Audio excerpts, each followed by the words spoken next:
বন্ধু যা যা টিকিট কেলাইগা এই শীতের মধ্যে টিকিট কেলে মেলা ভালো লাগে। হ্যাঁ যা যা টিকিট কেলাই গা শীতের মধ্যে টিকিট কেনা শুনটা গরম হইব। যা যাই। অনটা দিয়ে দিন।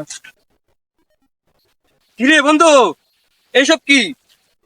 ইয়াল্লা এসব তো গোবর। কি বেটা দুয়ার তুই কারে তো বড় সাহস না আমাদের মাঠে গোবর ফেলায় আমাদের খেলার মাঠে আমাদের হাই হাই বন্ধু দেখ সাইরো গানি দে মালছি অক্ষর সব মোহাম্মদ হইনা জান না কারে তো বড় সাহস। কারে তো বড় এই যে বন্ধু দেখ এনে একটা চাচারে দিয়ে যাইতাছে চল চাচাটাকে জিগাই। চল যাই।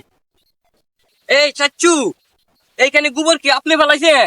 আমি পালাইছি। হ্যাঁ আপনি কেডা এই মাঠে গোবর ফেলানোর কে? ক্ষেতের মালিক আমি। ও চাচা কি এই কই শুন ফুলামান ডিকেটটা করে শক্ত বানাইছে খেললে এই এলাকার গুলামান্ডি ফত্তি নে একেলে বেটার কেটটা যে শক্ত বানাইছে। শক্ত বানাইছে কোন ফুলামান বেদব আয়া মাঠটা খেলে কুবাইলবেন কালকে আয়া তুই এই কইছিস গোবর টিবালছেন আরে মারবাই আরে আরো মারবাই। মারবাই। মাইকটা খাইছিলাম রে টামতুল তারা খেতের মালিকটাকে ধরেছিলাম